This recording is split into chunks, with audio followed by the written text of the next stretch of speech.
to a nice lunch, started telling us what we could and could not do if we signed to Caroline. He said we would have to tour for 9 months out of the year.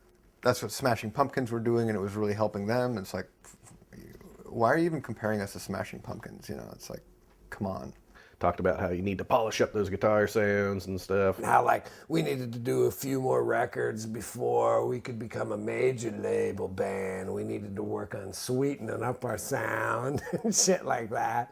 That's all we've got. It's our guitar sound, you know. You want us to totally lose, like, our identity? You stupid asshole.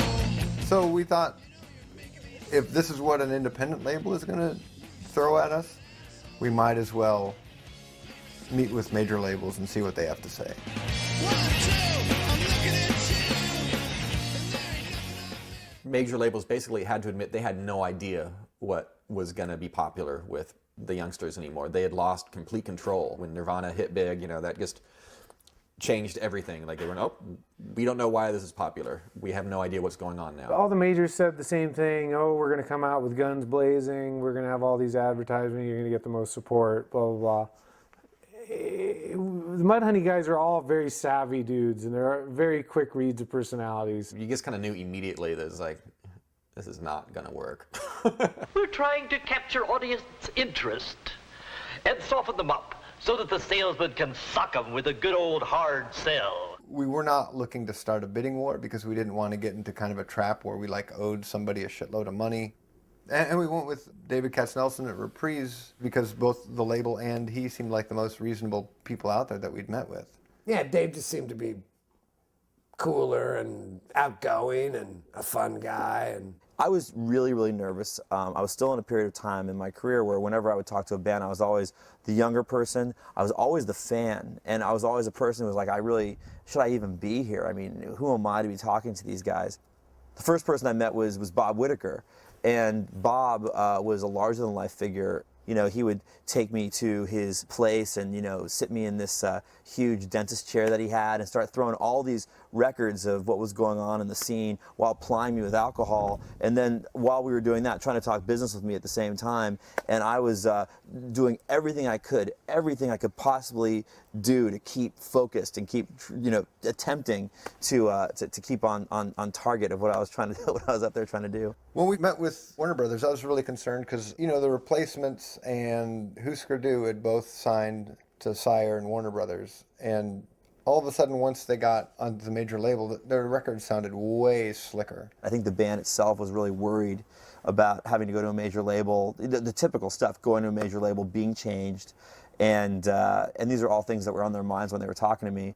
I asked Lenny Waronker, who was the president at the time, like, why did you do this to these bands? And he was like, we didn't do anything to these bands. They just did what they wanted to do. And I'm sure the bands probably thought, well, if we record a slicker record, then it's more likely to get radio airplay and stuff like this, you know. So we intentionally went to the exact same basement studio that we did our previous record to kind of prove a point that, you know, we're just because we're on a major label, we're not going to like compromise our sound.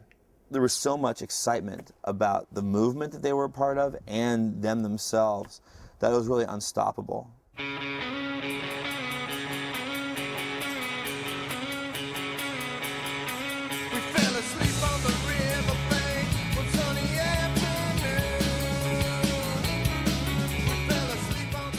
Once we were on a major label and the contracts were signed, we realized we had these budgets for every record. We found out that what we didn't use of the recording budget in the studio, we actually got to keep. Rather than going to the Bahamas and recording at Compass Point or whatever you're supposed to do with your $200,000, their thing was to keep the money and just use some of it to record with. And then we would spend 20 of it or whatever recording the record, you know, and then you could pocket the rest. We're punks. We're rebels. Everybody loves us. Everybody loves our town. That's why I'm thinking lately, don't believe in it now. Hey, hey, hey, hey. Mark's ode to the Seattle scene at the time. It's so overblown.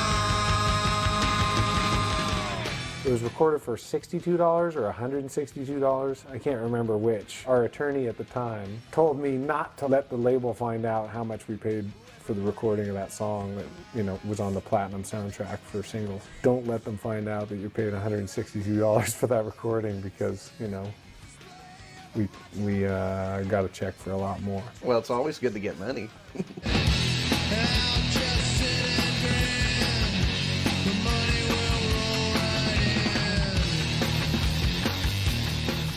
I'll get money out of my famous name one way or another.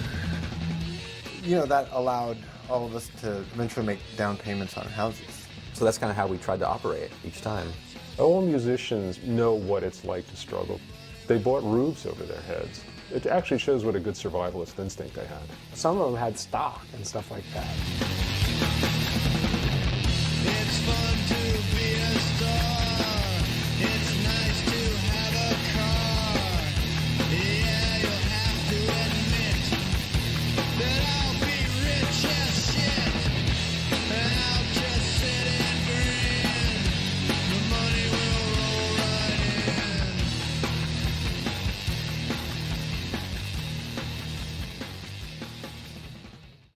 The title Piece of Cake kind of says it all to me. I mean, it's like things had come so easy to this band.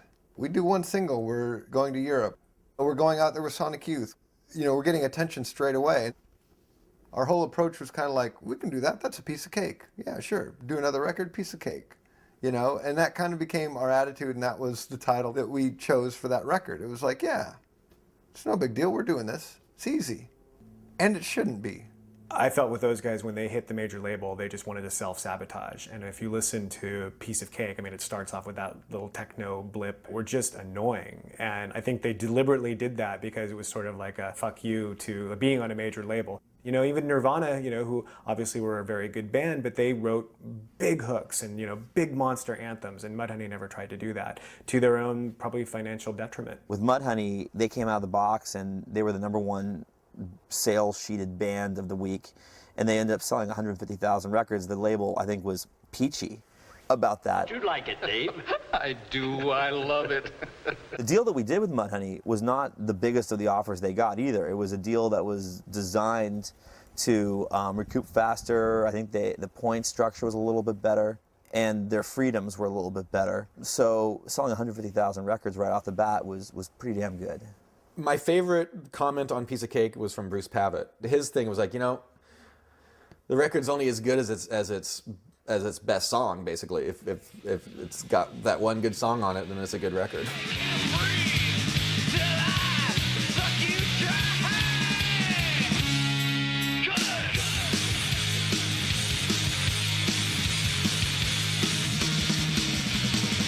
I think Suck You Dry was a rousing success, and I think some other stuff on there was really half-baked, and you know, I think Mark likes to take the bulk of the credit for that.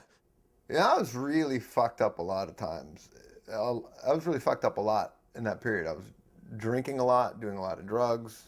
That recording session, more than any other one, you know, I was probably showing up like hour, 2 hours late every day, because I was waiting to get drugs before I could go over there. I had 7 junkies on my roster at one point.